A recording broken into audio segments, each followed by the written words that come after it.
Sir Lawrence, kukunin na namin yung ano mo, yung na Seiko Lukia, tsaka Seiko tawag doon Explorer SBSC 009. So yan, dito kami sa SMSA. Yan. So makukuha na namin ngayon yung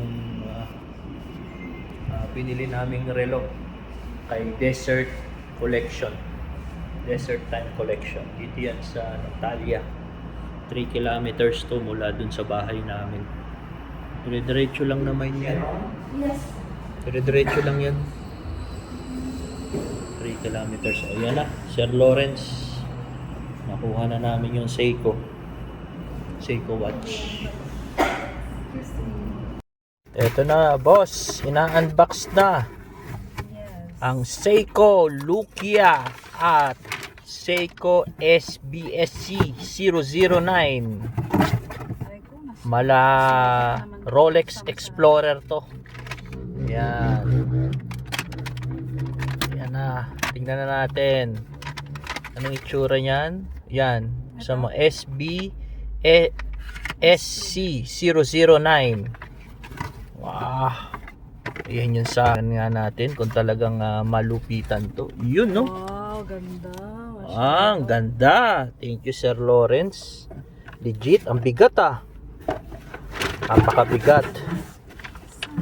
Yan, ang bigat.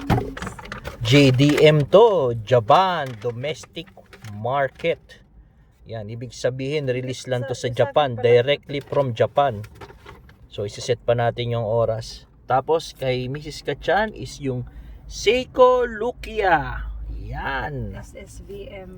SSBM 060. Yan. Ganda Explorer. Lakas maka Rolex. Ito naman nahilig kami sa sa Seiko yan. Seiko rin yung suot niya. Rose Gold. Ako Seiko Prospect. So yan, ayan na, liit pala ng niya. Ang liit. Yun ganda. Ang ganda. Wow, tingnan mo. Yan. Social, lakas makasosyal. Magkano yan? 1,500 SR. Iba yung kanya. Ito, mura lang, 1,750 SR. So total na bayaran around 3,300 plus. Yan ganda Shout out sa kukuko. Shout out Okay, thank you Sir Lawrence. Desert Time Collection.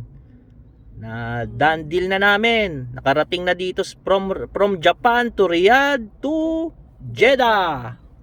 Seiko Collection, Seiko Lovers, Baboosh.